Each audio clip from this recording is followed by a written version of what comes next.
السلام عليكم ورحمة الله تعالى وبركاته. بسم الله الرحمن الرحيم. الحمد لله رب العالمين، والصلاة والسلام على سيد المرسلين وعلى آله وأصحابه الفائزين. ബഹുമാനമുള്ള സത്യവിശ്വാസികളെ, സഹോദരങ്ങളെ, അല്ലാഹു സുബ്ഹാനഹു വ തആല അവൻ്റെ ദീനിൻ്റെ നിയമനിർദ്ദേശങ്ങളും വിധിവിലക്കുകളും കൃത്യമായി പാലിച്ച് ജീവിക്കുന്നവരിൽ നാം ഏവരെയും ഉൾപ്പെടുത്തി അനുഗ്രഹിക്കട്ടെ. രോഗാവസ്ഥയിൽ കഴിയുന്ന ഒരുപാട് ആളുകൾ നമ്മുടെ ബന്ധങ്ങളിലും പരിചയങ്ങളിലുമുണ്ട്. എല്ലാവർക്കും അല്ലാഹു പൂർണ്ണ ശിഫ ആഫിയത്തും പ്രദാനം ചെയ്യട്ടെ. യഥാർത്ഥ മുഅ്മിനീങ്ങളായി ജീവിച്ച് മരിക്കാനും അവസാനം അത്യുന്നതമായ സ്വർഗ്ഗപൂങ്കാവനത്തിൽ അമ്പിയാക്കളുടെ കൂടെ സ്വാലിഹീങ്ങളുടെ കൂടെ ഒരുമിച്ച് കൂടാൻ നമുക്കും നമ്മോട് ബന്ധപ്പെട്ടവർക്കും റബ്ബ് തൗഫീഖ് പ്രദാനം ചെയ്യട്ടെ. പ്രിയമുള്ളവരെ, സഹാബിമാരിൽ അവസാനം വഫാത്തായവരിൽപ്പെട്ട സഹാബിയാണ് അനസ് ബിൻ മാലിക് റളിയല്ലാഹു തആല അൻഹു. അദ്ദേഹം ഹിജ്റ 93 വഫാത്താകുന്നത്. 103 വയസ്സ് വരെ ജീവിച്ചു എന്നാണ് ചരിത്രത്തിലുള്ളത്. അഥവാ നബി സല്ലല്ലാഹു അലൈഹി വസല്ലമ തങ്ങളുടെ വഫാത്തിന് ശേഷം ഒരു 80-ലധികം വർഷം അദ്ദേഹം ഈ ലോകത്ത് ജീവിച്ചു. റസൂലുള്ളാഹിന്റെ കാണാൻ കഴിഞ്ഞിട്ടില്ലാത്ത താബിഈകളിൽ പ്രസിദ്ധരായ പലരും മഹാനായ അനസ് റളിയല്ലാഹു തആല അൻഹുവിൻ്റെ ശിഷ്യന്മാരാണ്. മഹാനായ അനസ് റളിയല്ലാഹു തആല അൻഹു ഒരിക്കൽ താബിഈങ്ങളോട് പറയുന്നുണ്ട്, ഇന്നക്കും ലതഅമലൂന അഅമാലൻ ഹിയ അദഖു ഫി അയ്നികും മിനശ്ശഅരി. നിങ്ങൾ ചില തെറ്റുകൾ ചെയ്യുന്നു, ചില പ്രവർത്തനങ്ങൾ ചെയ്യുന്നു. സത്യത്തിൽ അവ നിങ്ങളുടെ കണ്ണുകളിൽ രോമത്തിനേക്കാൾ നിങ്ങൾക്ക് ലാഘവത്തോടു കൂടിയാണ് നിങ്ങൾ കാണുന്നത്. ഒരു മുടിയുടെ വില പോലും കൽപ്പിക്കാതെ വളരെ നിസ്സാരമായി നിങ്ങൾ ചില തെറ്റുകളെ കാണുന്നു. കുന്നാ നഉദ്ദുഹ അലാ അഹദി റസൂലില്ലാഹി സ്വല്ലല്ലാഹു അലൈഹി വസല്ലമ മിനൽ മൂബിഖാത്തി. ഞങ്ങൾ ഈ തെറ്റുകളൊക്കെ നബിയുടെ കാലത്ത് വൻ ദോഷങ്ങളായിട്ടാണ് കണ്ടിരുന്നത് എന്ന് അദ്ദേഹം പറയാണ്. നിങ്ങൾ ഇന്ന് ചെയ്യുന്ന പല തെറ്റുകളും നിങ്ങളുടെ ദൃഷ്ടിയിൽ അതൊരു രോമത്തിൻ്റെ വില പോലും നിങ്ങൾക്കില്ല. എന്നാൽ റസൂലുള്ളാഹി തങ്ങൾ ജീവിച്ചിരുന്ന കാലത്ത് ഞങ്ങൾ അതൊക്കെ വൻദോഷങ്ങളായിട്ടാണ് കണ്ടിരുന്നത് എന്ന്. അത് നിങ്ങൾക്കൊരു വിലയില്ലാതെ ആയി പോയിരിക്കുന്നു എന്ന്. റസൂൽ തിരുമേനി സ്വല്ലല്ലാഹു അലൈഹി വസല്ലമ തങ്ങൾ ഏറ്റവും നല്ല നൂറ്റാണ്ടിൽ ജീവിച്ച ആളുകളെന്ന്, ഏറ്റവും നല്ല നൂറ്റാണ്ടുകാർ എന്ന് വിശേഷിപ്പിച്ച കാലത്ത് ജീവിച്ച ആളുകളാവർ. ഖൈറുൽ ഖുറൂനി ഖർനി സുമ്മല്ലദീന യലൂനഹും. അല്ലാഹു റസൂൽ പറഞ്ഞു, സുമ്മല്ലദീന യലൂനഹും. ഏറ്റവും നല്ല നൂറ്റാണ്ടുകാർ ഞാൻ ജീവിച്ച കാലത്ത് ജീവിച്ച ആളുകളാണ്, ആ നൂറ്റാണ്ടാണ്. പിന്നെ അതിനോട് അടുത്ത നൂറ്റാണ്ട് ജീവിക്കുന്ന ആളുകൾ, പിന്നീട് അതിനോട് അടുത്ത നൂറ്റാണ്ടിൽ ജീവിക്കുന്ന ആളുകളെന്ന് റസൂൽ പറഞ്ഞിട്ടുണ്ട്.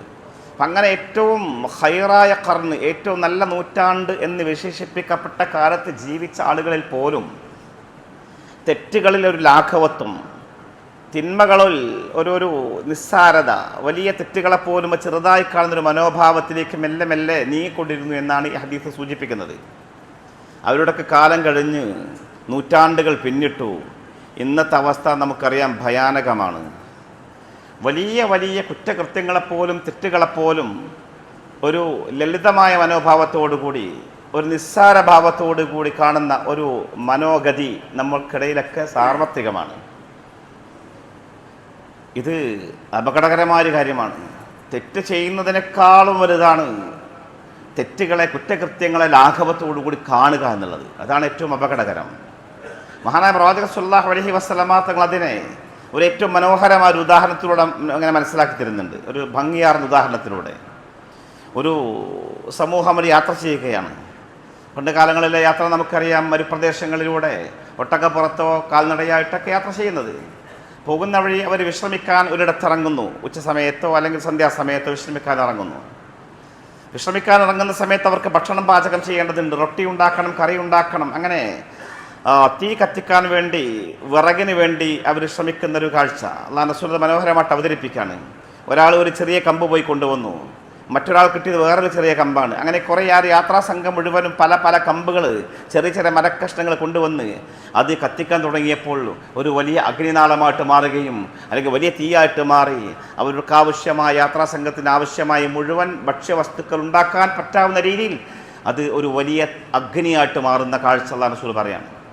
ഉദാഹരണം പറഞ്ഞു. എന്നിട്ട് ശേഷം അല്ലാഹു റസൂൽ പറയുന്നുണ്ട്, വഇന്ന മുഹഖറാത്തി ദുനൂബ് ഹത്താ തുഖദു മതാ യുഖദു ബിഹാ സാഹിബുഹാ തുഹ്ലികുഹു. ഇങ്ങനെയാണ് തെറ്റുകളെ ചെറിയ ചെറിയ തെറ്റുകളായിട്ട് നിങ്ങൾ കാണുന്ന പലതും, അത് ചെറുതിങ്ങനെ കൂടി വലുതായി അത് നിങ്ങളെ മുഴുവനും സംഹരിക്കാനും നശിപ്പിക്കാനും നിങ്ങളെ നരകത്തിൻ്റെ അഗ്നികുണ്ഡത്തിലേക്ക് എത്തിക്കാനും അത് കാരണമായേക്കുമെന്ന് പുണ്യനബി സ്വല്ലല്ലാഹു അലൈഹി വസല്ലം തങ്ങൾ ഒരു ഉദാഹരണം ഇങ്ങനെ സമർത്ഥിച്ചുകൊണ്ട് കൃത്യമായിട്ട് പറഞ്ഞു കൊടുക്കുന്നുണ്ട്. അപ്പം അങ്ങനെയാണ് തെറ്റുകളോടുള്ള മനോഭാവം, കുറ്റകൃത്യങ്ങളെ ചെറുതായിട്ട് കാണാന്നുള്ളത് വളരെ ഗൗരവതരമായ ഒരു കാര്യമാണ്. അടുത്ത കാലം വരെ നമുക്കറിയാം വലിയ തെറ്റുകളായി കണ്ടിരുന്ന പലതും പുതിയ തലമുറക്ക് ചെറിയ ചെറിയ തെറ്റുകളോ അല്ലെങ്കിൽ തെറ്റുകളോ അല്ല.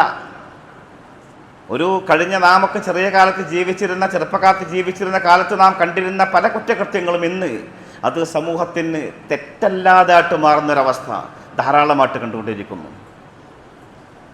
ഇസ്ലാമിക നിയമങ്ങൾക്ക് മാറ്റമുണ്ടായതല്ല. അല്ലാഹു റസൂലിൻ്റെ കാലത്തും അല്ലെങ്കിൽ പരിശുദ്ധ ഖുർആനും ഹദീസും ഹറാം ഹലാൽ വ്യക്തമാക്കി തന്നിട്ടുണ്ട്. അതെക്കാലത്തും ഖിയാമത്ത് നാൾ വരെ അപ്രകാരം തന്നെയാണ്. അതിന് മാറ്റം ഉണ്ടാവില്ല. നാമാ മാറിയത്, നമ്മുടെ മനോഭാവങ്ങളാ മാറ്റങ്ങൾ ഉണ്ടായത്, നമ്മുടെ ചെറിയ ബുദ്ധിക്ക് ഉൾക്കൊള്ളാൻ കഴിയാത്ത കാര്യങ്ങൾ, നമ്മുടെ പാർട്ടിക്ക് ഉൾക്കൊള്ളാൻ പറ്റാത്ത കാര്യങ്ങൾ, അല്ലെങ്കിൽ ശാസ്ത്രത്തിൻ്റെ നിഗമനങ്ങൾക്ക് ഉൾക്കൊള്ളാൻ പറ്റാത്ത കാര്യങ്ങളാണെങ്കിൽ അതിനെ സ്വീകരിക്കാൻ പറ്റാതെ അതിൽ തള്ളിക്കളയുന്ന, അത് ഇസ്ലാമാണെങ്കിലും ഖുർആനാണെങ്കിലും ഹദീസാണെങ്കിലും അതിനെ മാറ്റിവെക്കുന്ന ഒരു മനോഭാവം മെല്ലെ മെല്ലെ സമൂഹത്തിൽ പടർന്ന് പന്തലിച്ചുകൊണ്ടിരിക്കുകയാണ്. സത്യത്തിൽ ഇങ്ങനത്തെ നിലപാട് മുഅ്മിനീങ്ങൾക്ക് പറ്റുമോ? പരിശുദ്ധ ഖുർആൻ കൃത്യമായിട്ട് പറഞ്ഞ കാര്യമുണ്ട്. വമാ കാന ലിമുഅ്മിനിൻ വലാ മുഅ്മിനത്തിൻ ഇദാ ഖലല്ലാഹു വറസൂലുഹു അൻ യകൂന ലഹുമുൽ ഖൈറതു മിൻ അംരിഹിം. ഒരു സത്യവിശ്വാസിക്കും വിശ്വാസിക്കും ഭൂഷണമല്ല, പറ്റില്ല. ഇദാ ഖലല്ലാഹു വറസൂലുഹു അംറൻ, അല്ലാഹുവും അവന്റെ ഇദാ ഖലല്ലാഹു വറസൂലുഹു അൻ യകൂന ലഹുമുൽ ഖൈറതു മിൻ അംരിഹിം, അല്ലാഹുവും അവന്റെ പ്രവാചകനും ഒരു കാര്യം തീരുമാനിച്ചു കഴിഞ്ഞാൽ, വിശുദ്ധ ഖുർആൻ തിരുചര്യയും ഒരു കാര്യം പ്രഖ്യാപിച്ചു കഴിഞ്ഞാൽ, ഇന്നത് ഹലാലാണ് ഇന്നത് നിഷിദ്ധമാണ് എന്ന് പറഞ്ഞു കഴിഞ്ഞാൽ, അൻ യകൂന ലഹുമുൽ ഖൈറതു മിൻ അംരിഹിം, പിന്നെ സ്വന്തമായ നിലപാട് പിന്നെ പറ്റില്ല. ഖുർആൻ എന്ത് പറഞ്ഞു അത് അന്ധമായിട്ട് വിശ്വസിക്കുക, അനുകരിക്കുക, സ്വീകരിക്കുക. അല്ലാഹുവിന്റെ പ്രവാചകൻ എന്ത് പഠിപ്പിച്ചോ അതിൽ ഒരു ഭേദഗതിയുമില്ലാതെ അന്ധമായി സ്വീകരിക്കാനും മാറി നിൽക്കാനും വിശ്വാസി ബാധ്യസ്ഥനാണ്. അത് നമ്മുടെ താല്പര്യങ്ങൾക്ക് ഇംഗിതങ്ങൾക്ക് ഉൾക്കൊള്ളാൻ പറ്റിയാലും പറ്റിയില്ലെങ്കിലും അപ്പോഴാണ് നാം യഥാർത്ഥ മുഅ്മിനീങ്ങളാവുക. അതല്ലെങ്കിൽ ഒരിക്കലും ഇസ്ലാമിക വൃത്തത്തിൽ നാം ഉൾപ്പെടില്ല എന്നാണ് ഖുർആൻ കൃത്യമായിട്ട് നമ്മൾ പഠിപ്പിക്കുന്നത്. വമാ കാന ലിമുഅ്മിൻ വലാ മുഅ്മിന, മുഅ്മിനും മുഅ്മിനത്തിനും അങ്ങനെ പറ്റില്ല എന്ന് കൃത്യമായിട്ട് പറഞ്ഞിട്ടുണ്ട്. ഇന്ന് പൊതുസമൂഹം, പൊതുവെ ഇസ്ലാമിക സമൂഹം ഇക്കാലത്ത് നമ്മളൊക്കെ വളരെ ലാഘവത്തോടു കൂടി കാണുന്നൊരു കാര്യമാണ് നമ്മുടെ സഹോദരിമാരുടെ സ്ത്രീ സമൂഹത്തിൻ്റെ രംഗപ്രവേശനം. സഹോദരന്മാരെന്ന് പറയുമ്പോൾ മതമൗലികവാദിയായി, പിന്തിരിപ്പനായി, യാഥാസ്ഥികനായിട്ട് ചിത്രീകരിക്കപ്പെടുകയാണ്. പക്ഷേ മത നിയമങ്ങൾ പറയാതിരിക്കാൻ പറ്റില്ലല്ലോ. നമ്മുടെ സഹോദരിമാർ ഇന്ന് കാണിച്ചു കൂട്ടുന്ന വേലത്തരങ്ങളും തെറ്റുകളും വൃത്തികേടുകളും അത് സമൂഹത്തിൻ്റെ മുമ്പിൽ കൃത്യമായിട്ട് ബോധവൽക്കരിക്കപ്പെടേണ്ടതുണ്ട്. ഏതോ പെണ്ണുങ്ങളല്ല, നമ്മുടെ വീട്ടിൽ നിന്ന് പോകുന്ന സഹോദരിമാർ, നമ്മുടെ ഭാര്യമാർ, നമ്മുടെ പെങ്ങന്മാർ, നമ്മുടെ പെൺമക്കൾ, അവർക്ക് യാതൊരുവിധ നിയന്ത്രണവുമില്ലാതെ കൃത്യമായി മതത്തിന് വിരുദ്ധമായിട്ടുള്ള പ്രവർത്തനങ്ങൾ സമൂഹത്തിൽ വളരെ ഗൗരവതരമായ രീതിയിൽ പടർന്ന് പന്തലിച്ചുകൊണ്ടിരിക്കുകയാണ്. സ്ത്രീയും പുരുഷനും സൃഷ്ടിപരമായിട്ട് ഒരുപാട് വ്യത്യാസങ്ങളുണ്ട്, പ്രകൃതിപരമായിട്ട് വ്യത്യാസങ്ങളുണ്ട്, ശാരീരികമായ വ്യത്യാസങ്ങളുണ്ട്, മാനസികമായ വ്യത്യാസങ്ങളുണ്ട്, ജൈവശാസ്ത്രപരമായിട്ട് വ്യത്യാസങ്ങളുണ്ട്. അതിൽ ആർക്കും തർക്കമില്ല. എല്ലാറ്റിലും വ്യത്യാസങ്ങളുണ്ട്. രണ്ടുപേരുടെ ഹോർമോണുകളിൽ വ്യത്യാസമില്ലേ? രണ്ടുപേരുടെയും പേശികളുടെ ബലത്തിൽ പോലും വ്യത്യാസമില്ലേ? രണ്ടുപേരുടെയും മനോബലങ്ങളിൽ വ്യത്യാസമില്ലേ? അത് പ്രകൃതിപരമാണ്. അല്ലാഹു സൃഷ്ടി സംവിധാനം അങ്ങനെയാണ്. ഇത് കൃത്യമായിട്ട് മതനിഷേധികൾ പോലും യുക്തിവാദികൾ പോലും അംഗീകരിക്കുന്ന കാര്യമാണ്. ഈ പ്രകൃതി നിയമം പാലിക്കപ്പെടേണ്ടതുണ്ട്. അല്ലാഹു ഒരുക്കിയ ഈ സംവിധാനം പാലിക്കപ്പെടണം. സ്ത്രീ അവളുടെ ഇടങ്ങളിൽ നിൽക്കുകയും അവളുടെ കൃത്യമായ ഉത്തരവാദിത്വം നിർവഹിക്കുകയും വേണം. എന്ന പോലെ തന്നെ പുരുഷൻ അവൻ്റെ ധർമ്മം നിർവഹിക്കുകയും അവൻ അവൻ്റെ ഇടങ്ങളിൽ പ്രവേശിക്കുകയും പ്രവർത്തിക്കുകയും വേണം. ഇത് പാലിക്കപ്പെടാതിരിക്കുമ്പോഴാണ്, ഇതിൽ താളഭംഗമുണ്ടാകുമ്പോഴാണ് കുടുംബാന്തരീക്ഷം തകരാറിലാവുക, സമൂഹത്തിൽ അരാജകത്വം ഉണ്ടാവുക. സ്ത്രീകൾ നിൽക്കേണ്ട ഇടങ്ങളിൽ നിൽക്കണം. നമുക്കറിയാം സ്ത്രീയുടെ പ്രകൃതി അത് ദൗർബല്യത്തിൻ്റെതാണ്, ഒരുപാട് കുറവുകളുടേതാണ്. അതുകൊണ്ട് തന്നെ അവൾ ഏറ്റവും പ്രൊട്ടക്റ്റഡ് ആയിരിക്കണം, സംരക്ഷിതയായിരിക്കണം. ഇസ്ലാമിൻ്റെ കാഴ്ചപ്പാട് ദുർബലയായ അബലയായ പെണ്ണിന് സുരക്ഷിതമായ ഇടം ഇസ്ലാം നിശ്ചയിച്ചു കൊടുത്തിട്ടുണ്ട്. അവൾ പുറത്തിറങ്ങേണ്ടവളല്ല, ഫാക്ടറിയിൽ പോകേണ്ടവളല്ല, അവർ പാറക്കെട്ടുകളോട് മല്ലടിക്കേണ്ടവളല്ല. അവളുടെ ശരീരപ്രകൃതി ദുർബലവും നിർമ്മലവും അതുപോലെ തന്നെ ശേഷി കുറഞ്ഞതുമാണ്. അതുകൊണ്ട് തന്നെ ഏറ്റവും സേഫായ സുരക്ഷിതമായ സ്ഥലത്ത് അവളെ പാർപ്പിക്കണമെന്നാണ് അത് പഠിപ്പിക്കുന്നത്. അതുകൊണ്ട് തന്നെ വിശുദ്ധ ഖുർആൻ കൃത്യമായിട്ട് ആദ്യം പറഞ്ഞത് തന്നെ വഖർന ഫീ ബുയൂത്തിക്കുൻ എന്നാണ്. അതാണ് പ്രഥമമായിട്ടുള്ള അധ്യാപനം. നിങ്ങളുടെ വീടുകളിൽ അടങ്ങി ഒതുങ്ങിക്കഴിയുക. പെണ്ണിനോട് ഖുർആൻ കൃത്യമായിട്ട് പറഞ്ഞ കാര്യമാണ്. അനിവാര്യമായ ഘട്ടങ്ങൾ പെണ്ണിന് പുറത്തു പോവാം, വിദ്യാഭ്യാസത്തിന് വേണ്ടി, മെഡിക്കൽ സഹായത്തിന് വേണ്ടി, അതുപോലെ മറ്റു കാര്യങ്ങൾക്ക് വേണ്ടി, ആവശ്യമെങ്കിൽ ജോലിക്ക് വേണമെങ്കിൽ പോലും പെണ്ണിന് പോകാൻ ഇസ്ലാം അനുവാദം കൊടുക്കുന്നുണ്ട്. എന്ന് വേണ്ട പല ഘട്ടങ്ങളിലും സാമൂഹ്യ സേവന പ്രവർത്തനങ്ങൾക്ക് പോലും ഇസ്ലാം അനുമതി കൊടുക്കുന്നുണ്ട്. പക്ഷേ പ്രഥമമായ സംബോധന ഇതാണ് വേണ്ടത്. പെണ്ണ് വീട്ടിൻ്റെ അകത്തളങ്ങളിൽ താമസിക്കുക. അതല്ലാത്ത ആവശ്യമില്ലാത്ത ഘട്ടങ്ങളിൽ പെണ്ണ് പുറത്തിറങ്ങുന്നത് ഗുരുതരമായ സാമൂഹ്യ ഉണ്ടാക്കുമെന്നാണ് ഖുർആനും ഹദീസും കൃത്യമായിട്ട് പഠിപ്പിക്കുന്നത്. സ്ത്രീ സമൂഹം നിർബാധം തെരുവിൽ ഇറങ്ങി നടന്നാൽ കുടുംബാന്തരീക്ഷം താറുമാറാകും. ഇറക്കുന്ന വർത്തമാനകാലത്ത് ഒരുപാട് ആളുകൾ അനുഭവിക്കുന്ന വളരെ ഗൗരവമുള്ള വിഷയങ്ങളാണ്. അതുകൊണ്ടാണല്ലോ ഇസ്ലാം ആരാധനാ കർമ്മങ്ങൾക്ക് പോലും പെണ്ണ് പുറത്തു പോകേണ്ടെന്നാണ് പറയുന്നത്. പുരുഷൻ പുറത്തു പോകണം. അവൻ്റെ സ്വർഗം കുറച്ച് കഷ്ടപ്പാടുള്ളതാണ്. അവൻ പുറത്തു പോയി നല്ലോണം പണിയെടുത്താലേ സ്വർഗത്തെത്താൻ പറ്റുള്ളൂ. പെണ്ണിന് അവളുടെ അകത്തളങ്ങളിൽ നിന്നുകൊണ്ട്, അടുക്കളയിൽ നിന്നുകൊണ്ട് മനോഹരമായ സ്വർഗത്തിലേക്ക് എളുപ്പ വഴിയാണ് ഇസ്ലാം വിട്ടു തെളിയിച്ചത്. സ്വഹാബി വനിതകളൊക്കെ നബിയോട് പലപ്പോഴും വന്ന് നബിയോട് സഹായം ചോദിച്ചില്ല, അല്ലെങ്കിൽ പെർമിഷൻ ചോദിച്ചില്ലേ? അവർക്ക് ഏറ്റവും ഇഷ്ടപ്പെട്ട കാര്യം യുദ്ധത്തിന് പോകലായിരുന്നു. അക്കാലത്ത് അല്ലാഹു റസൂൽ ഏറ്റവും പ്രോത്സാഹിപ്പിച്ച വിഷയമാണ് യുദ്ധമുഖങ്ങളിൽ പോയി പോരാടി വീരമൃത്യു വരിക്കുക എന്നുള്ളത്. കാരണം സ്വർഗത്തിലേക്ക് നേരെ എത്തുന്ന ഒരു അമലാണ്. അതുകൊണ്ട് സ്വഹാബത്തൊക്കെ യുദ്ധത്തിന് പോകുമ്പോൾ സ്വഹാബി വനിതകൾ, അവരുടെ ഭാര്യമാർ, അവിടുത്തെ യുവതികൾ വന്ന് നബിയോട് ആവശ്യപ്പെട്ടു, ഞങ്ങൾക്ക് പോകണമെന്നാണ്. അസ്മാ ബിൻത് യസീദ് എന്ന് പറയുന്നൊരു പെണ്ണ്, അവർ നബിയോട് വന്ന് പറയണത് ഇന്നി വാഫിദത്തുൻ നിസാഇലൈക, നബി ഞാൻ ഒരു സംഘം പെണ്ണുങ്ങളുടെ പ്രതിനിധിയാണ്, ഞാൻ ഒറ്റക്കല്ല, എന്നെ കുറേ പെണ്ണുങ്ങൾ പറഞ്ഞു വിട്ടതാണ്. മനോഹരമായിട്ട് സംസാരിക്കാൻ കഴിവുള്ള, വാചാലമായി പ്രസംഗിക്കാൻ കഴിവുള്ള, സംസാരിക്കാൻ കഴിവുള്ള അസ്മാ നബിയോട് പറയാണ്, ഞാൻ ഒറ്റക്കല്ല നബിയെ, എൻ്റെ പിറകിൽ കുറേ പെണ്ണുങ്ങളുണ്ട്, മദീനയിൽ പെണ്ണുങ്ങൾ എന്നെ പറഞ്ഞു വിട്ടൊരു കാര്യമുണ്ട്. അവർ വാചാലമായി നബിയുടെ മുമ്പിൽ ഇങ്ങനെ പറയാണ്, ഇന്നാ മഅ്ശറൻ നിസാ മഹ്സൂറാത്തുൻ മഖ്സൂറാത്തുൻ, ഞങ്ങൾ ഈ പെണ്ണുങ്ങൾ, ഈ സ്ത്രീ സമൂഹം, ഞങ്ങൾ വീട്ടു തടങ്കലിലാണ്. ഖവാഇദു ബുയൂത്തിക്കും, നിങ്ങൾ വീട്ടുകളിൽ ഇങ്ങനെ ഇരിക്കാൻ, ഞങ്ങൾ നിങ്ങളുടെ വീടുകളിൽ നബിയെ സംബോധന ചെയ്തുകൊണ്ട് പറയാം, നിങ്ങൾ ഈ പുരുഷന്മാരുടെ വീട്ടിൽ ഞങ്ങൾ താമസിക്കുകയാണ്. വമഖ്ലാ ഷഹവാത്തിക്കും, നിങ്ങളുടെ വികാരങ്ങൾ ശമിപ്പിക്കാനുള്ള യന്ത്രങ്ങൾ മാത്രമാണ് ഞങ്ങൾ. അവരുടെ ഭാഷ അങ്ങനെ തന്നെയാണ്. വമഖ്ലാ ഷഹവാത്തിക്കും, നിങ്ങളുടെ വൈകാരികമായ താല്പര്യങ്ങൾ സംരക്ഷിക്കാനുള്ള ഇടങ്ങൾ മാത്രമാണ് ഞങ്ങൾ.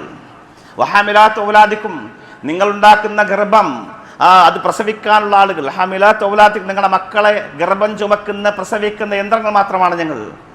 മദീനയിലൊരു പെണ്ണ് നബിയോട് മദീന പള്ളിയിൽ നിന്നിട്ട് പറയാണ്, വൈനക്കും, നിങ്ങളോ പുരുഷന്മാർ, മഷറ റിജാൽ, ഈ പുരുഷന്മാർ എന്താ പറയുക, നിങ്ങൾക്ക് ഫുദ്ദിൽതും അലൈനാ ബിൽ ജുമുഅ വൽ ജമാഅത്ത്, നിങ്ങൾക്ക് എല്ലാ വെള്ളിയാഴ്ചയും പള്ളിയിൽ പോവാം, 5 നേരം ജമാഅത്തിന് പോവാം. വഇയാദത്തുൽ മർള, രോഗികളുണ്ടെങ്കിൽ കാണാൻ പോയി കൂലി നേടാം. വശുഹൂദുൽ ജനാസ, ആരെങ്കിലും മരിച്ചാൽ ജനാസ കൊണ്ടുപോവുക, ഖബറടക്കം, ഭയങ്കര കൂലിയുള്ള കാര്യം, സ്വർഗത്തിലേക്കുള്ള വഴിയാണ് അവർ ചോദിക്കുന്നത്. ഇതൊക്കെ ആണുങ്ങൾക്ക്. വൽ ഹജ്ജ് ബഅദൽ ഹജ്ജ്, ഒരു ഹജ്ജല്ല പിറ്റേ കൊല്ലം ഹജ്ജിന് പോകാൻ, ഇങ്ങനെ പോയിക്കൊണ്ടേയിരിക്കുക. അതിനെല്ലാം പുറമെ നബിയെ വഅഫ്ളു മിൻ ദാലികൽ ജിഹാദു ഫീ സബീലില്ലാഹ്, അതിനേക്കാളൊക്കെ ഞങ്ങൾക്ക് സങ്കടം, നിങ്ങൾ യുദ്ധത്തിന് പോകുന്നു, ഞങ്ങൾക്ക് യുദ്ധത്തിന് നിങ്ങൾ തരുന്നില്ല, യുദ്ധത്തിന് വരാൻ സമ്മതിക്കുന്നില്ല. അപ്പോൾ എന്നിട്ട് അവരിങ്ങനെ പറയാണ്, നിങ്ങൾ പുറത്ത് പോയാൽ ഞങ്ങളെ പണി ഹഫിൽനാലക്കും അംവാലക്കും, നിങ്ങളുടെ പൈസ, നിങ്ങളുടെ സ്വത്തൊക്കെ നോക്കുക. വഹസൽന അസ്വാബക്കും, നിങ്ങളുടെ വസ്ത്രങ്ങളൊക്കെ റെഡിയാക്കി വെക്കുക, തുന്നുക, അത് അലക്കുക, തേക്കുക, അസിരിട്ടൊക്കെ വെക്കുക. വറബൈനാലക്കും ഔലാദക്കും, നിങ്ങളുടെ കുട്ടികളൊക്കെ മുല കൊടുക്കുക, ഭക്ഷണം കൊടുക്കുക, അവർ കുളിപ്പിക്കുക, വൃത്തിയാക്കുക. ഇതൊക്കെയാണോ ഞങ്ങളെ ജോലി? എന്നിട്ട് ആ സഹോദരി അസ്മാ നബിയോട് ചോദിക്കുകയാണ്, അഫമാ നുശാരിക്കുമുൽ അജ്റ വസ്സവാബ്, നബി ഞങ്ങൾക്കും കൂലിയും പ്രതിഫലമൊന്നും വേണ്ടേ? നിങ്ങൾക്ക് ആണുങ്ങൾക്ക് മാത്രം മതിയോ എന്നാണ് ചോദിക്കുന്നത്. ഇക്കാലത്ത് ഫെമിനിസ്റ്റ് എന്ന പേര് പറയാവുന്ന രീതിയിൽ അക്കാലത്ത് നബിയുടെ മുമ്പിൽ വന്നുകൊണ്ട് വാചാലമായ അസ്മാ സംസാരിക്കുക. മഹാനായ പ്രവാചകർ സ്വല്ലല്ലാഹു അലൈഹി വസല്ലം ഒന്നിങ്ങനെ ചിരിച്ചിട്ട് തിരിഞ്ഞു നോക്കി സ്വഹാബത്തിനോട് പറഞ്ഞു, സ്വഹാബ ഹൽ സമീഅതും മഖാലത ഇംറഅത്തിൻ ഖത്തു അഹ്സന മിൻ മുസാഅലതിഹാ ഫീ അംരി ദീനിഹാ മിൻ ഹാദിഹി, തൻ്റെ മതപരമായ അവകാശങ്ങൾ സംരക്ഷിക്കാൻ ഇതിനേക്കാൾ മനോഹരമായി സംസാരിക്കുന്ന ഒരു പെണ്ണിനെ നിങ്ങൾ കണ്ടിട്ടുണ്ടോ സഹാബത്തെ എന്ന് പുണ്യനബി സ്വല്ലല്ലാഹു അലൈഹി വസല്ലം സഹാബത്തിനോട് ചോദിച്ചു. അസ്മാ റളിയല്ലാഹു റസൂൽ കാര്യങ്ങളൊക്കെ മനസ്സിലാക്കിയിട്ട് അവരെ സമാധാനിപ്പിച്ച് പറഞ്ഞു വിടുമ്പോൾ പറഞ്ഞൊരു കാര്യമുണ്ട്. അതാണ് ഇസ്ലാമിൻ്റെ നിയമം. അവർ പറഞ്ഞു കൊടുക്കുകയാണ്, അസ്മാ ഇൻസരിഫി, തിരിച്ചു പോയിക്കോളൂ അസ്മാ. അയ്യത്തുഹൽ മർഅ വഅലിമി മൻ ഖൽഫക മിനൻ നിസാ, എന്നെ പറഞ്ഞു വിട്ട മദീനയിലെ എല്ലാ സ്ത്രീകളോടും പോയി പറഞ്ഞേക്കൂ, അന്ന ഹുസ്ന തബഉലിൽ ഇഹ്ദാകുന്ന ലിസൗജിഹാ വതലബഹാ മർളാതിഹി വത്തിബഅഹാ മുവാഫഖതഹു യഅതിലു ദാലിക കുല്ലഹു. ഒരു പെണ്ണ് തൻ്റെ ഭർത്താവിനെ കൃത്യമായിട്ടനുസരിച്ച് അവൻ്റെ താല്പര്യങ്ങൾക്ക് ഇംഗിതങ്ങൾക്ക് വഴങ്ങി നിന്ന് അവൻ്റെ കൂടെ ഒപ്പം നിന്നുകൊണ്ടൊരു കുടുംബത്തിനെ സംരക്ഷിച്ച് പരിപാലിച്ച് നല്ലൊരു കുടുംബാന്തരീക്ഷം ഉണ്ടാക്കൽ, യഅദിലു ദാലിക കുല്ലഹു, ഇതിന് മുഴുവനും സമമാകുമത്. ഹജ്ജിന് പോകുന്നതിനേക്കാൾ, രോഗിയെ സന്ദർശിക്കുന്നതിനേക്കാൾ, യുദ്ധത്തിന് പോകുന്നതിനേക്കാൾ, ജുമാക്കും ജമാഅത്തിനും പള്ളിയിൽ വരുന്നതിനേക്കാൾ ഭർത്താവിൻ്റെ കൂടെ നിന്നുകൊണ്ട് ഭർത്താവിനെ സംരക്ഷിക്കുക, പരിചരിക്കുക, മക്കളെ പരിപാലിക്കുക, ഇത് മാത്രം മതി. ഈ കൂലി മുഴുവനും പുറത്തു പോകാതെ വീട്ടിൻ്റെ അകത്ത് കിട്ടും. ഒരു എളുപ്പ വഴിയാ റസൂൽ പറഞ്ഞു കൊടുക്കുന്നത്. എന്തിനാണ് പെണ്ണുങ്ങൾ പുറത്ത് പോകേണ്ടത്? സ്വർഗം ആഗ്രഹിക്കുന്ന പെണ്ണാണെങ്കിൽ വേണ്ട, പുറത്ത് പോകണ്ട എന്ന് പറയാണ്. വീട്ടിലിരുന്നാൽ സ്വർഗം തരാമെന്ന് പുണ്യ നബി പറയാ. വീട്ടിലിരുന്നാൽ മതി, ഭർത്താവിനെ നോക്കിയാൽ മതി, നല്ലൊരു കുടുംബാന്തരീക്ഷം ഉണ്ടാക്കി. എത്ര കൃത്യമായിട്ട സന്ദേശമാണത്. പെണ്ണ് പ്രൊട്ടക്റ്റഡ് ആയിരിക്കണമെന്നാണ്, സംരക്ഷിതയായിരിക്കണം. അവളുടെ ശരീരത്തിൽ കേടുപാടാൻ പറ്റരുത്. കാമക്കണ്ണുകളോടുകൂടി വട്ടമിട്ട് പറക്കുന്ന കാമവറിയന്മാർ അവളെ നോക്കാൻ പാടില്ല. അവൾ ഇസ്ലാമിൻ്റെ കാഴ്ചപ്പാടിൽ അമൂല്യ വസ്തുവാണ്. അവളുടെ വീടിൻ്റെ അകത്ത് സുരക്ഷിതമായിട്ട് കഴിയണം. അവൾ പുറത്തൊന്നും പോകണ്ട, സ്വർഗം വീട്ടിൻ്റെ അകത്തേക്ക് വരുമെന്ന് ആദ്യം പഠിപ്പിക്കുന്നത്. ഹജ്ജ് നോക്കൂ, എത്ര വലിയൊരു അമല ഹജ്ജ്. ഹജ്ജ് ആണുങ്ങൾക്ക് പെണ്ണുങ്ങൾക്ക് നിർബന്ധമാണ്. പൈസ ഉണ്ടെങ്കിൽ ഹജ്ജിന് പോകണം. പുരുഷനെ സംബന്ധിച്ചിടത്തോളം ഹജ്ജിന് ഷർത്ത് ചില കാര്യങ്ങൾ ഉണ്ടായാലേ ഹജ്ജിന് പോകേണ്ടതുള്ളൂ. പൈസ ഉണ്ടാവണം, കാശ് ഉണ്ടാവണം, എന്നപോലെ ആരോഗ്യം ഉണ്ടാവണം, പോകുന്ന വഴി സേഫായിരിക്കണം, ഇതൊക്കെ വേണം. പെണ്ണിന് ഒരു കാര്യം കൂടി നിർബന്ധമാണ്. പെണ്ണിന് ഹജ്ജ് നിർബന്ധമാവണമെങ്കിൽ കൂടെ ഒരു മെഹറം വേണം. സുരക്ഷിതയായിരിക്കണം അവൾ. അവളെ സംരക്ഷിക്കാൻ ആങ്ങളെ കൂടെ വേണം, ഭർത്താവ് കൂടെ വേണം, അല്ലെങ്കിൽ പിതാവ് വേണം. ഇന്നലെ ഹജ്ജ് നിർബന്ധമുള്ളൂ, അല്ലെങ്കിൽ പെണ്ണ് ഹജ്ജിന് പോകണ്ട. ഈ പെണ്ണിനെ ഇസ്ലാം ആദരിച്ചതുപോലെ സംരക്ഷിച്ചതുപോലെ മറ്റേതൊരു ആശയമാണ് സംരക്ഷിച്ചത്. കൃത്യമായി നാം പഠിക്കേണ്ടത്, മനസ്സിലാക്കേണ്ടത്, ഹജ്ജിന് പോയാൽ തന്നെ അവൾ ഒരുപാട് കഷ്ടപ്പെടാണ്ട് മേഖലകളൊക്കെ അവൾക്ക് നിയന്ത്രണം കൊടുക്കുകയാണ്. തവാഫാണ് ഏറ്റവും പ്രധാനം. തിരക്ക് വിളിച്ച തവാഫ് ചെയ്യുമ്പോൾ പെണ്ണിനോട് മതം പറയുന്നത് നീ തിരക്കിലേക്ക് പോകരുത് എന്നാണ്. നീ മാറി നിന്നുകൊണ്ട് കഅബയിൽ നിന്ന് വിട്ടു നിന്ന് പുരുഷന്മാരുടെ ഇടയിലേക്ക് പോകാതെ അകന്ന് തവാഫ് ചെയ്യാൻ, അവിടെ അവർക്ക് ഏറ്റവും കൂലിയാണ്. കഅബയുടെ അടുത്ത് കൂടെ പോകുന്നതിനേക്കാൾ പെണ്ണുങ്ങൾക്ക് കൂടുതൽ കൂലി കിട്ടുക അകന്ന് തവാഫ് ചെയ്യുമ്പോഴാണ്. തവാഫിനിടയിൽ ആദ്യത്തെ 3 ചുറ്റിൽ 7 ചുറ്റിൽ ആദ്യത്തെ 3 ചുറ്റിൽ റംല നടത്തമുണ്ട്. അതവർ പട്ടാള സ്റ്റൈലിൽ നടക്കേണ്ടതിന് പുരുഷന്മാർ. പക്ഷേ പെണ്ണുങ്ങൾ അങ്ങനെ നടക്കേണ്ടതില്ല. അവരുടെ ശരീരം അതിൽ പറ്റുന്നതല്ല. അക്കോലത്ത് നടക്കരുതെന്നാണ്. ഒരു പട്ടാള സ്റ്റൈൽ നടക്കേണ്ടതില്ല. സഫാ മർവക്കടയിൽ ഓടേണ്ട സ്ഥലമുണ്ട്. നമുക്ക് അമീലയിൽ അഹ്ലറയുണ്ട്, അവിടെ ഓടേണ്ടതുണ്ട്. പക്ഷേ സ്ത്രീ അവിടെ ഓടാൻ പാടില്ല, പുരുഷനെ ഓടേണ്ടതുള്ളൂ. അവിടെ പ്രകൃതി അതിന് യോജിച്ചതല്ല. ഈ രീതിയിൽ പെണ്ണിന് എല്ലാ രീതിയിലും കൃത്യമായിട്ട് പരിരക്ഷിക്കുകയാണ് ഇസ്ലാം. എന്നാൽ അനിവാര്യമായ ഘട്ടങ്ങളിൽ പെണ്ണിന് പുറത്തു പോവാം. ഞാൻ പറഞ്ഞല്ലോ, ആവശ്യമായ സന്ദർഭങ്ങളിൽ പോവാം. പക്ഷെ നിബന്ധനകൾ പാലിച്ചിരിക്കണമെന്നർത്ഥം. ഇസ്ലാം നിശ്ചയിച്ച കൃത്യമായ നിബന്ധനകളുണ്ട്. അത് എന്തിനാണെങ്കിലും, അത് സിയാറത്തിന് പോവുകയാണെങ്കിലും, ടൂർ പോവുകയാണെങ്കിലും, ഷോപ്പിങ്ങിന് പോവുകയാണെങ്കിലും, മറ്റേത് കർമ്മങ്ങൾക്ക് പോവുകയാണെങ്കിലും എന്തിനും മതനിയമങ്ങൾ പാലിക്കപ്പെടേണ്ടതുണ്ട്. അത് പാലിക്കപ്പെടാതിരിക്കുമ്പോഴാണ് പ്രശ്നങ്ങൾ ഉണ്ടാകുന്നത്. പക്ഷേ ഇന്നത്തെ അവസ്ഥ ആവശ്യമുള്ളതിനും ഇല്ലാത്തതിനൊക്കെ നമ്മൾ പെണ്ണുങ്ങളെ പുറത്തിറക്കാൻ തുടങ്ങി. തെരുവിൽ മുദ്രാവാക്യം മുഴക്കുന്ന പെണ്ണുങ്ങളെ നാം കാണുന്നു. കവലകളിൽ പ്രസംഗിക്കുന്ന സഹോദരിമാരെ കാണുകയാണ്. കവലകളിലൊക്കെ നിറഞ്ഞു നിൽക്കുന്ന പെണ്ണുങ്ങളുടെ ഫോട്ടോകൾ നാം കാണുകയാണ്. പ്രത്യേകിച്ചും തെരഞ്ഞെടുപ്പ് കാലത്തൊക്കെ ഒരു സ്ത്രീയുടെ ശരീരത്തിൻ്റെ ഷേപ്പ് പോലും, ഒരു പെണ്ണിൻ്റെ ശരീരത്തിൻ്റെ രൂപം പോലും പുരുഷൻ കാണാൻ പാടില്ല നിഷ്കർഷിക്കുന്നതിന് മതത്തിൻ്റെ ആളുകളായി ചെയ്യുന്നതൊക്കെ നോക്കണം. ഇന്ത്യ ലോകം കണ്ട ഒരു മഹാനായ ഒരു വലിയ പരിഷ്കർത്താവാണ്, അല്ലെങ്കിൽ ഒരു ഏറ്റവും വലിയ പരിഷ്കർത്താവായിട്ട് അറിയപ്പെടുന്ന ആളാണ് മൗലാന അബുൽ ആല മൗദൂദി. അദ്ദേഹം പോലും കൃത്യമായിട്ട് രേഖപ്പെടുത്തി വെച്ച് എഴുതി വെച്ചിട്ടുണ്ട്, പെണ്ണുങ്ങൾ പൊതു ഇടങ്ങളിൽ പ്രസംഗിക്കുന്നതും മറ്റുമൊക്കെ വിലക്കപ്പെട്ടിട്ടുണ്ട്. പക്ഷെ അദ്ദേഹത്തിൻ്റെ പേരിൽ പ്രവർത്തിക്കുന്ന പ്രസ്ഥാനം പോലും പ്രത്യേക രാഷ്ട്രീയ പ്രസ്ഥാനം ഉണ്ടാക്കി പരസ്യമായ ആണും പെണ്ണുങ്ങൾ റോഡിലൂടെ മുദ്രാവാക്യം വിളിച്ചു പോകുന്നത് നമ്മുടെ തെരുവുകൾ നാം കാണുകയാണ്. എത്ര വിരോധാഭാസമാണിത്. ഒരു പെണ്ണിൻ്റെ ശരീരത്തിൻ്റെ ഷേപ്പ് ഞാൻ പറഞ്ഞത് ഇതുപോലും കാണാൻ ഇസ്ലാം അനുവദിക്കുന്നില്ല. രൂപം പോലും കാണാൻ പാടില്ലെന്ന് ഫാത്തിമ ബി റളിയല്ലാഹു തആല അൻഹ മരിക്കുന്ന സമയത്ത് വസിയത്ത് ചെയ്യണത് ഒരു പ്രത്യേക മയ്യത്ത് കട്ടിലുണ്ടാക്കിച്ചു എന്നുള്ളതാണ്. അക്കാലത്തെ രീതിയിൽ കൊണ്ടുപോകാതെ എന്നെ മുഴുവൻ മൂടുന്ന മയ്യത്ത് കട്ടിൽ കൊണ്ടുപോകണമെന്ന് അവർ പറഞ്ഞത്.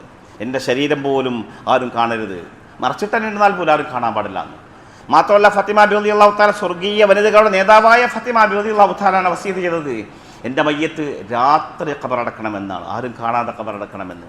അത്രമാത്രം സുരക്ഷിതയായിരിക്കണം, മറയുള്ളവരായിരിക്കണം പെണ്ണ് എന്നാണ് നമ്മുടെ മതം പഠിപ്പിക്കുന്നത്. പക്ഷേ അതിൽ എത്രയോ അകലെയാണ് നാം നമ്മുടെ മക്കളുടെ കാര്യത്തിൽ, ഭാര്യമാരുടെ കാര്യത്തിൽ, സഹോദരന്മാരുടെ കാര്യത്തിലൊക്കെ. ആ ഫാത്തിമ ബിബിയുടെ അനുയായികളാണ് നമുക്ക് കാണാൻ കഴിയുന്നത്. അന്യപുരുഷന്മാരോടൊപ്പം നൃത്തം വെക്കുന്നു.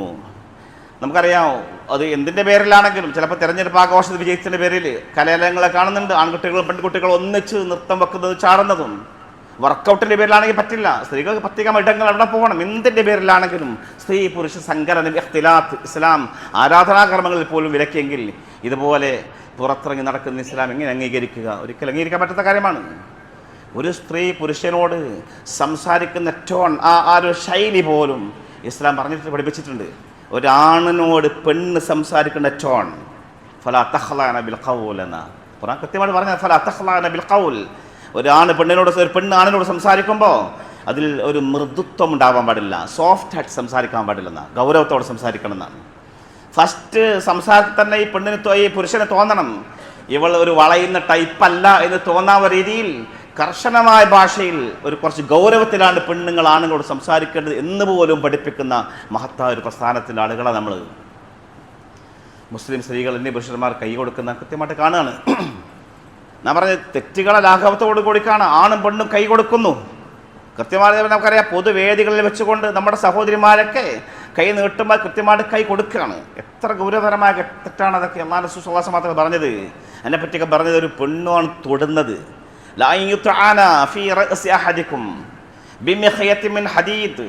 നിങ്ങളുടെ തലയിൽ ഒരു ഇരുമ്പിൻ്റെ സൂചി കൊണ്ട് ഇങ്ങനെ കുത്തുക, അത് ഖൈറുൽ ലഹു മിൻ യമസ്സംറഅതൻ ലാ തഹല്ല ലഹു. ഒരു മനുഷ്യന് തൊടാൻ പാടില്ലാത്ത ഹലാലില്ലാത്തൊരു പെണ്ണിനെ തൊടുന്നതിനേക്കാൾ ഖൈർ അതാണ്. ഒരു പെണ്ണിനെ ഒരു അന്യ സ്ത്രീയുടെ ശരീരത്തിൽ സ്പർശിക്കുന്നതിനേക്കാൾ നല്ലത് നിങ്ങളുടെ തലയിലെ സൂചിയോട് ഇരുമ്പിൻ്റെ സൂചി കൊണ്ട് കുത്തലാകുന്നു എന്ന് മഹാനായ മുഹമ്മദ് നബി സ്വല്ലല്ലാഹു അലൈഹി വസല്ലം പഠിപ്പിക്കുകയാണ്. നാണം, ലജ്ജ തുടങ്ങിയ വികാരങ്ങളൊക്കെ ഇന്നത്തെ സമൂഹത്തിൽ നിന്ന് ആണിനും പെണ്ണിലൊക്കെ പറ്റേ നാട് നീങ്ങിയിരിക്കുന്നു. എല്ലാം നാട് നീങ്ങിപ്പോയി. തൊടാനും അതുപോലെ തോളിൽ കൈയിടാനും തൊട്ടുരുമ്മിരിക്കാനൊന്നും ഒരു മടിയില്ലാത്ത ഒരു പുതിയ തലമുറ നമ്മുടെ കൺമുമ്പിൽ കണ്ടുകൊണ്ടിരിക്കുകയാണ്. ഈ പട്ടണത്തിലെ കോഫി ഷോപ്പുകളിലും അതുപോലെ തന്നെ ചായക്കടകളിലും കൂൾബാറുകളിലൊക്കെ ഒരു സന്ധ്യാസമയത്ത് ഒരു 4 മണി 5 മണി സമയത്തൊന്ന് പോയി നോക്കൂ സഹോദരന്മാരെ. നാം കാണുന്ന കാഴ്ച, നമ്മുടെ വീട്ടിൽ നിന്ന് പോകുന്ന പെൺകുട്ടികൾ, 4-5 ആൺകുട്ടികളുടെ കൂടെ 1-2 പെൺകുട്ടികളുണ്ടാകും. അവരൊന്നിച്ചിരുന്നു കൊണ്ട് ഇടപഴകി യാതൊരുവിധ മറയുമില്ലാതെ നിർബാധം ഒരു ലജ്ജയുമില്ലാതെ തൊട്ടുരുമ്മി അവർ ചായ കുടിക്കുന്നു, തമാശ പറയുന്നു, വർത്തമാനം പറഞ്ഞിരിക്കുന്നു. ഇസ്ലാമും ഇതുമായിട്ട് എന്ത് ബന്ധമുള്ളത്? ഒക്കെ നമ്മുടെ വീട്ടിൽ നിന്ന് പോകുന്ന പെൺകുട്ടികളാണ്. തലമറക്കാനുള്ള സംസ്കാരമേ പോയി. സ്കൂളിലേക്കും കോളേജുകളിലേക്കും പോകുന്ന കുട്ടികളിൽ 90% കുട്ടികളും തലമറക്കുന്നവരേ ഇല്ല. എത്ര ഗൗരവമുള്ള വിഷയമാണ്. സ്കൂളിൽ പോകുന്ന നാം ചിന്തിച്ചിട്ടുണ്ട് നമ്മുടെ മക്കളെക്കുറിച്ച്. നമ്മുടെ വീട്ടിൽ നിന്നൊക്കെ ഇറങ്ങിപ്പോകുന്ന പെൺകുട്ടികൾ ളുഹൂർ എത്ര കാലമായിട്ടാകും നിസ്കരിക്കുക? ഒരു ഞായറാഴ്ച സ്കൂളില്ലാത്ത സമയം നിസ്കരിക്കും, ബാക്കിയുള്ള ദിവസങ്ങൾ ളുഹൂർ നിസ്കാരമില്ല. ആലോചിച്ച് നോക്കൂ. സ്കൂളിൽ സൗകര്യങ്ങളിലെ പക്ഷത്തിലുള്ള സംവിധാനം നമുക്ക് ഉണ്ടാക്കാൻ പറ്റും നാം ശ്രമിച്ചാൽ. അവർക്ക് നിസ്കാരം നിർബന്ധമില്ലേ? കാലങ്ങളായിട്ട് ഹൈസ്കൂളിലും കോളേജുകളിലും പഠിക്കുന്ന പെൺകുട്ടികൾക്ക് ളുഹൂർ നിസ്കാരമില്ല. വളരെ കടുത്ത ഹറാം തെറ്റിൽ ചെയ്തുകൊണ്ടിരിക്കുന്നത്. അതൊക്കെ നാം രക്ഷിതാക്കൾ ശ്രദ്ധിക്കേണ്ട കാര്യങ്ങളാണ്. ലജ്ജ എന്ന് പറയുന്ന ഒരു സംഭവം നഷ്ടപ്പെട്ടു പോയാൽ, ആ വികാരം നഷ്ടപ്പെട്ടു പോയാൽ സമൂഹം അരാജകത്വത്തിലേക്ക് അല്ലാഹു റസൂൽ പഠിപ്പിച്ചിട്ടുള്ളത്. ഇതാലും തസ്തഹി ഫഅസ്ന മാ ശിഅത. നിനക്ക് നാണമില്ലെങ്കിൽ, ലജ്ജ എന്ന് പറയുന്ന വികാരം നിനക്കില്ലെങ്കിൽ, ആ സംസ്കാരമില്ലെങ്കിൽ ഫഅസ്ന മാ ശിഅത, നിനക്ക് എന്തും ചെയ്യാമിടോ അല്ലാഹു റസൂൽ പറയാണ്. അങ്ങനെയാണ്, ഒരു മറയാണത് ലജ്ജ. അതങ്ങോട്ട് പോയി കഴിഞ്ഞാൽ ആണിനാണെങ്കിലും പെണ്ണിനാണെങ്കിലും പിന്നെ എന്ത് തോന്നിയാസം കാണിക്കാനും എന്ത് വൃത്തികേട് കാണിക്കാനും മനുഷ്യന് സാധിക്കും. ആ വികാരം നിലനിർത്തണം. ലജ്ജ എപ്പോഴും മുസ്ലിമിന് ഉണ്ടായിരിക്കണമെന്നാണ് പുണ്യതി എന്ന് നമ്മൾ പഠിപ്പിക്കുന്നത്. ഇതൊക്കെ അറിഞ്ഞിട്ടും, ഇതെല്ലാം അറിഞ്ഞിട്ടും, ഇതൊക്കെ മനസ്സിലാക്കിയിട്ടും നമ്മുടെ ഭാര്യമാർ ആവശ്യത്തിന് മാത്രമേ പുറത്തു പോകാവൂ. ഈ ഒരു രീതിയിലുള്ള അഴിഞ്ഞാട്ടം നമ്മുടെ ഭാര്യമാർക്ക്, നമ്മുടെ പെൺമക്കൾക്ക് പറ്റില്ല എന്ന് കൃത്യമായിട്ട് അറിയുന്ന ഉപ്പമാരും സഹോദരന്മാരും ഭർത്താക്കന്മാരും ഒക്കെ വീണ്ടും അത് ചെയ്യുകയാണെങ്കിൽ അവരെ മഹാനായ പ്രവാചകൻ സല്ലല്ലാഹു അലൈഹി വസല്ലം വിളിച്ചൊരു പേരുണ്ട്. അല്ലാഹു റസൂൽ പറഞ്ഞ അങ്ങനത്തെ ആളുകളെ കുറിച്ച്, സ്വന്തം ഭാര്യമാരെ അതുപോലത്തെ പ്രായപൂർത്തിയായ മക്കളൊക്കെ നിയന്ത്രിക്കാൻ കഴിയാത്ത ഭർത്താവിനെ ലോകത്തിൻ്റെ ഗുരു മുഹമ്മദ് നബി സ്വല്ലല്ലാഹു അലൈഹി വസല്ലം വിളിച്ചൊരു പേര് ദയ്യൂസ് എന്നാ. പച്ച മലയാളത്തിൽ പറയുകയാണെങ്കിൽ കൂട്ടിക്കൊടുപ്പുകാരൻ എന്നാണ്. അതിന് മലയാളം അതാണ്. അഥവാ എല്ലാ ഹറാമും ചെയ്യാൻ അവസരം തൻ്റെ പെണ്ണിനെ തെരുവിലേക്ക് ഇട്ടുകൊടുത്ത ഭർത്താവ് ദയ്യൂസാൻ, കൂട്ടിക്കൊടുപ്പുകാരൻ എന്ന് പച്ച മലയാളത്തിൽ അതിൻ്റെ ഭാഷാർത്ഥം കാണാൻ കഴിയും. സഹോദരന്മാർ, നമുക്ക് മാത്രം സുഖത്ത് പോയാൽ പോരാ, നമ്മുടെ കൂടെ നമ്മുടെ ഭാര്യമാർ വേണം, നമ്മുടെ പെൺമക്കൾ വേണം, നമ്മുടെ സഹോദരിമാർ വേണം. നല്ല ജാഗ്രതയും ബോധ്യവും നമുക്കുണ്ടാവണം. അല്ലാഹു സുബ്ഹാനഹു വ തആല നമുക്ക് എല്ലാവർക്കും നന്മയിലേക്ക് വഴി കാണിച്ചു തരുമാറാവട്ടെ. വാഹു ദഅ്വാനാ അൽഹംദുലില്ലാഹി റബ്ബിൽ ആലമീൻ.